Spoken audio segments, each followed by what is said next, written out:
അയ്യേ അയ്യയ്യേ, ഇത്ര ഗതികെട്ടൊരു പ്രതിപക്ഷ നേതാവ് ലോകത്തെവിടെയെങ്കിലും ഉണ്ടാവൂ എൻ്റെ കർത്താവേ എന്ന് ചോദിച്ചു പോവുകയാണ്. കേരളത്തിൻ്റെ വ്യവസായ വിപ്ലവത്തെക്കുറിച്ച് ശശി തരൂർ MP ലേഖനം എഴുതിയതിൽ ഇന്ന് രാവിലെ മുതൽ സതീശനും സംഘവും നിരന്ന് നിന്ന് ഭീഷണിപ്പെടുത്തുകയായിരുന്നു. ആ ഭീഷണി കേട്ടിട്ട് മാധ്യമങ്ങൾക്ക് മുന്നിൽ വന്ന തരൂർ ആ വാചകങ്ങൾക്ക് പുല്ലുവില കൽപ്പിച്ചിരിക്കുകയാണ്. ഇതാരാണ് സതീശൻ്റെ വാക്ക് ഈ നാട്ടിൽ കേൾക്കുന്നതെന്ന് വലിയ സംശയം ഉണ്ടാകുകയാണ്. പട്ടിക്കും പൂച്ചയ്ക്കും പോലും വിലയില്ലാത്ത ഡയലോഗടി കേരളത്തിലെ മാപ്രാക്കോലുകൾ ഏറ്റെടുക്കുന്നതിനപ്പുറം സ്വന്തം പാർട്ടിയിലുള്ളവർ പോലും ആ ഡയലോഗിന് വെറും പുല്ലുവിലയാണ് കൽപ്പിച്ചിരിക്കുന്നതെന്ന് മനസ്സിലാവുകയാണ്. കേരളത്തെ പുകഴ്ത്തി ലേഖനം എഴുതിയത് ഏത് സ്റ്റാറ്റിസ്റ്റിക്സിൻ്റെ അടിസ്ഥാനത്തിൽ എന്നൊക്കെയായിരുന്നു രാവിലത്തെ ചോദ്യം. ഗ്ലോബൽ എക്കണോമിക് ടൈംസിൻ്റെ റിപ്പോർട്ട് എന്നുള്ള മറുപടി. സതീശനെ സംബന്ധിക്കുന്നിടത്തോളം എന്തോന്ന് ഗ്ലോബൽ എക്കണോമിക് ടൈംസ്. കിലുക്ക സിനിമയിൽ ജഗതി പറയും പോലെ welcome to Ooty, nice to meet you. അതുപോലെ അഴിമതി രാജിവെക്കുക എന്ന 2 വാക്കും കൊണ്ട് നടക്കുന്ന സതീശന് എന്തോന്ന് ആഗോളതലം. പറവൂർ ലോകമെന്ന കിണറ്റി വീണ തവളയ്ക്ക് വിശ്വലോകം കണ്ട മനുഷ്യനോടൊക്കെ ഇങ്ങനെ വർത്തമാനം പറയണമെന്നുണ്ടെങ്കിൽ അതിനെ വിവരക്കേടെന്നല്ലാതെ മറ്റെന്ത് പറയാം. എന്തായാലും ആ വാചകം കേട്ടിട്ട് തരൂർ 1 ഇഞ്ച് പിന്നോട്ട് പോകാതെ പറഞ്ഞ വാചകത്തിൽ ഉറച്ചു നിൽക്കുന്നു. അതിൽ തിരുത്തൽ വരുത്താനും തയ്യാറല്ല എന്ന് ആവർത്തിച്ച് പറയുമ്പോൾ സതീശൻ്റെ വാക്കിന് ഈ നാട്ടിൽ ഒരു വിലയില്ലെന്ന് വീണ്ടും തെളിയിക്കുകയാണ്. അല്ലല്ല, ഞാൻ ചൂണ്ടിക്കാണിച്ച ഒരു കാര്യം നിങ്ങൾക്ക് എല്ലാവർക്കും അറിയാം. ഞാനിപ്പോൾ കുറേ വർഷങ്ങളായിട്ട് നമ്മുടെ സംസ്ഥാന സർക്കാരോ കേന്ദ്ര സർക്കാരോ മോശകാര്യങ്ങൾ ചെയ്താൽ അവരെ ആക്ഷേപിക്കാൻ റെഡിയായി നിൽക്കുന്ന ഒരു വ്യക്തിയാണ്. അതേപോലെ അവർ നല്ല കാര്യങ്ങൾ ചെയ്യുമ്പോൾ അതിനെ അംഗീകരിക്കാനും അതിനെ ചൂണ്ടിക്കാണിക്കാനും തയ്യാറായ ഒരു വ്യക്തി. അതാണ് എൻ്റെ രീതി, നിങ്ങൾക്കറിയാം. ഇത് ഞാൻ ആദ്യം ഗ്ലോബൽ സ്റ്റാർട്ടപ്പ് ഇക്കോസിസ്റ്റം റിപ്പോർട്ട് വായിക്കുമ്പോഴാണ് ഞെട്ടിയിട്ടത് കണ്ടത്. ഇത് സർക്കാരിൻ്റെ ഒരു ഹാൻഡ് ഔട്ട് ആയിട്ടല്ല ഞാൻ കണ്ടത്. അപ്പോൾ അവർ പറയുന്ന കാര്യങ്ങൾ നോക്കിയിട്ടും ഈ സ്റ്റാർട്ടപ്സിൻ്റെ വാല്യുവേഷൻ നോക്കിയിട്ടും ഹഡൽ ഗ്ലോബൽ തിരുവനന്തപുരത്ത് ബീച്ചിൽ സംഭവിച്ചപ്പോൾ അവിടെ പങ്കെടുത്തിട്ടും ഇതെല്ലാം കണ്ടിട്ടാണ് എനിക്ക് തോന്നിയത് ഇതൊരു നല്ല കാര്യമാണ്. പക്ഷേ ആർട്ടിക്കിളിൻ്റെ അവസാനം ഞാൻ എന്താ പറഞ്ഞിരിക്കുന്നത്, ഈ രീതിയിൽ കേരളം മുന്നോട്ട് പോകണമെന്ന് ആവശ്യപ്പെട്ട ഒരു വ്യക്തിയാണ് ഞാൻ. കുറേ വർഷങ്ങളായിട്ട് നിങ്ങൾ ഒരു പക്ഷേ എൻ്റെ പ്രഭാഷണം ഓർമ്മയുണ്ടാവില്ല. കഴിഞ്ഞ തെരഞ്ഞെടുപ്പ് സമയത്ത് ഞാൻ മാനിഫെസ്റ്റോ കമ്മിറ്റിയിൽ നേതൃത്വം നടത്തുമ്പോൾ ഞാൻ പ്രസംഗിച്ച് പറഞ്ഞത് നമ്മുടെ കേരളത്തിൽ നമ്മുടെ കുട്ടികളുടെ ഭാവിക്ക് വേണ്ടി നമ്മൾക്ക് ഇൻവെസ്റ്റ്മെൻറ്റ് അത്യാവശ്യമാണ്, സ്റ്റാർട്ടപ്സ് അത്യാവശ്യമാണ്, ഓൺട്രപ്രനർഷിപ്പ് അത്യാവശ്യമാണ്. ഇതെല്ലാം ഈ LDF സർക്കാരിന് ചെയ്യാൻ കഴിവില്ല എന്നാണ് ഞാൻ ആ കാലത്ത് വിചാരിച്ചത്. അതുമാത്രമല്ല, നമ്മൾക്ക് 2 വർഷം മുമ്പ് വരെ കേരളം ഇന്ത്യയുടെ 29 സംസ്ഥാനത്തിൽ 28ാമത്തെ സ്ഥാനം ഒരു വർഷവും, അതിന് മുമ്പിൽ 28 സംസ്ഥാന റാങ്കിങ് ഉണ്ടായിരിക്കുമ്പോൾ 26ാമത്തെ സ്ഥാനവുമായിരുന്നു കേരളം. അപ്പോൾ അതിൽ പോയി ചാടിയിട്ട് 1ാം സ്ഥാനം എത്തുന്നത് അതിനെ നമ്മൾ കണ്ട് അംഗീകരിക്കാൻ സാധിക്കില്ല എന്ന് എൻ്റെ വിശ്വാസം. നമ്മൾ അഥവാ കേരളത്തിൻ്റെ ഭാവിയെക്കുറിച്ച് സീരിയസ് ആണെങ്കിൽ നമ്മൾ രാഷ്ട്രീയത്തിന് അതീതമായിട്ട് ചില കാര്യങ്ങൾ കാണണം. ഞാൻ എപ്പോഴും പറയുന്നൊരു കാര്യമാണ്, കേരളക്കാർ രാഷ്ട്രീയം കൂടുതൽ കണ്ടിട്ടുണ്ട്, വികസനം കണ്ടത് പോരാ. വികസനം കാണണമെന്നുണ്ടെങ്കിൽ നമുക്ക് ഇതിലെല്ലാറ്റിലും ഒരേ രീതിയിൽ ചിന്തിച്ച് മുന്നോട്ട് പോകണം.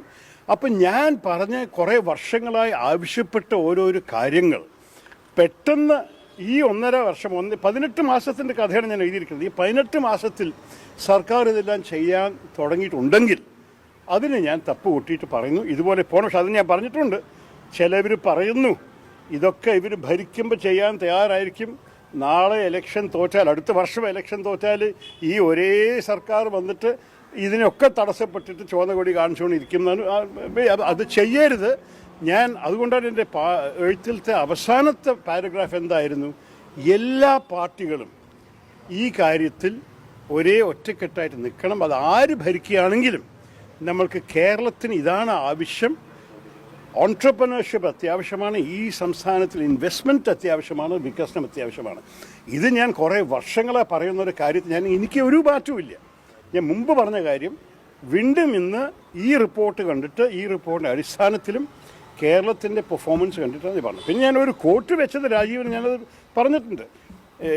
ഇത് ഞാൻ കഴിഞ്ഞ വർഷം വരെ പ്രസംഗിച്ചൊരു ഫിഗറാണ്. അമേരിക്കയിലും സിംഗപ്പൂരിലും ഒരു പുതിയ ബിസിനസ് സ്ഥാപിക്കാൻ 3 ദിവസമേ ആവശ്യമുള്ളൂ.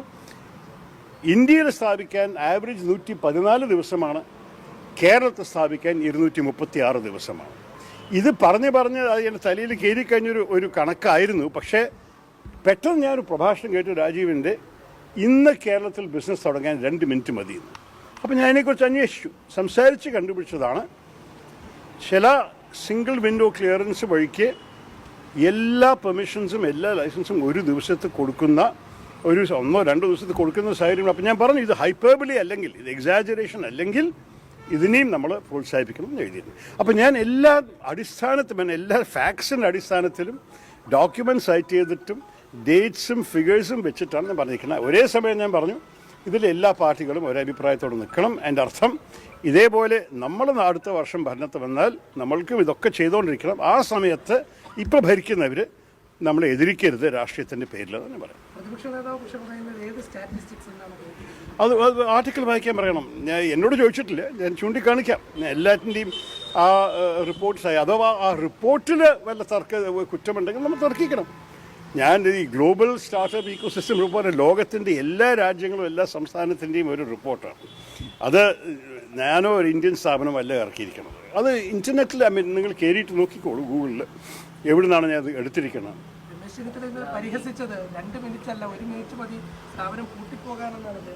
അതൊക്കെ വേറെ കാര്യം. ഈ 2 മിനിറ്റ് എനിക്ക് തോന്നി ഇത് കുറച്ചൊരു എക്സാജറേഷനാണ്. പക്ഷേ അതിൻ്റെ ഉദ്ദേശമാണ് നമ്മൾക്ക് സ്വീകരിക്കേണ്ടത്. എൻ്റെ അർത്ഥം 2 മിനിറ്റ് എന്ന് പറയുമ്പോൾ പെട്ടെന്ന് കാര്യങ്ങൾ ചെയ്യാൻ തയ്യാറായി ഒരേ സർക്കാർ ഓരോരോ തടസ്സങ്ങൾ മുമ്പ് കൊണ്ടുവന്നിട്ടാണ് സർക്കാർ ഇങ്ങനെയൊക്കെ ചെയ്യാൻ തയ്യാറാണെങ്കിൽ. സതീശനും ഉസ്മാൻ എല്ലാം നിരന്ന് നിന്ന് ഡയലോഗ് അടിച്ചതിന് ശേഷവും അതിൽ നിന്ന് പിന്മാറാതെ തൻ്റെ അറിവിൻ്റെ അടിസ്ഥാനത്തിൽ, താൻ മനസ്സിലാക്കിയതിൻ്റെ അടിസ്ഥാനത്തിൽ, താൻ അന്വേഷിച്ചതിൻ്റെ അടിസ്ഥാനത്തിൽ തനിക്ക് കിട്ടിയ വിവരങ്ങൾ വെച്ചിട്ടാണ് ആ ലേഖനങ്ങൾ എഴുതിയിട്ടുള്ളത്. സ്വാഭാവികമായിട്ടും വസ്തുത മാത്രമേ ഉള്ളൂ. നല്ലതിനെ നല്ലതെന്ന് പറയുന്നതാണ് ഞാൻ ശീലിച്ചിട്ടുള്ളത്. അതിൻ്റെ അർത്ഥം സതീശൻ്റെ വീട്ടിൽ പഠിപ്പിച്ചിരിക്കുന്നത് ആര് നല്ലത് ചെയ്താലും പറയാൻ പാടില്ല എന്നുള്ളതാണ്. അതുകൊണ്ടാണ് സതീശനും ചെന്നിത്തലയും ഇത് ചെയ്യാത്തത്. അത് തരൂറിൻ്റെ ഭാഷയിൽ പറഞ്ഞാൽ അത് കുടുംബത്തിൻ്റെ കുഴപ്പമാണ്, അല്ലെങ്കിൽ വളർത്തിയതിൻ്റെ കുഴപ്പമാണ്. ആ രീതിയിൽ വളർന്ന വ്യക്തി അല്ലാത്തത് കൊണ്ട് എന്ത് രാഷ്ട്രീയ എതിരഭിപ്രായത്തിൻ്റെ പേരിലായിരുന്നാലും നല്ലതിനെ നല്ലതെന്ന് പറയുകയും മോശത്തെ ചൂണ്ടിക്കാട്ടി വിമർശിക്കുന്ന ഒരു ശൈലിയാണ് നല്ലതെന്ന് പറയുമ്പോൾ അത് ഒരു വ്യക്തി പഠിച്ച മാന്യതയും മര്യാദയുമാണ്. നമ്മുടെ നാട്ടിലെ കോൺഗ്രസ്സുകാർക്ക് ഇതൊന്നും അറിയില്ല. കാര്യം പെട്ടിയെടുത്തും കുപ്പിയിലിറക്കിയും വളഞ്ഞ വഴിയിലൂടെ അധികാര കേന്ദ്രങ്ങൾക്ക് എത്തിയവർക്ക് പിന്നെ അത് നിർത്താൻ വേണ്ടിയും അല്ലെങ്കിൽ വേറെ ആരെങ്കിലും അംഗീകരിക്കണമെന്നുണ്ടെങ്കിലും ആ വളഞ്ഞ വഴിയിൽ വരുന്നവരെ മാത്രമേ പറ്റുള്ളൂ. ബാക്കി നേരായ വഴിയിൽ പോകുന്നവരെല്ലാം ഇവരുടെ കണ്ണിൽ കരടാണ്. കോൺഗ്രസിലെ പല അർഹരും എന്തുകൊണ്ട് അവഗണിക്കപ്പെടുന്നു എന്ന് പറഞ്ഞാൽ ഇതൊക്കെ തന്നെയാണ് കാരണം. എന്തായാലും ന്യൂ ഇന്ത്യൻ എക്സ്പ്രസ്സിൽ ഇത്രയും വലിയൊരു ലേഖനം എഴുതിയതിനെ വിമർശിച്ച സതീശനും ചെന്നിത്തലയും ബ്ലിങ്കസി അടിക്കുന്ന അവസ്ഥയാണ്. ആ ലേഖനത്തിലെ ഒരു വരി പോലും തനിക്ക് തെറ്റായി തോന്നിയിട്ടില്ല. കൃത്യമായിട്ടുള്ള ആശയത്തിൻ്റെ അടിസ്ഥാനത്തിലാണ് എഴുതിയിട്ടുള്ളതെന്ന് പറയുമ്പോൾ തിരുത്താൻ താൻ തയ്യാറല്ല എന്ന് പരസ്യമായി പ്രഖ്യാപിച്ചിരിക്കുകയാണ്. അന്തസ്സുണ്ടെങ്കിൽ സതീശനും രമേശനും ചേർന്ന് പുറത്താക്കി കാണിക്ക്. അതല്ലേ ഇനി അടുത്ത വഴി. പറ്റുമെങ്കിൽ നോക്ക്, ഒന്ന് കാണട്ടെ.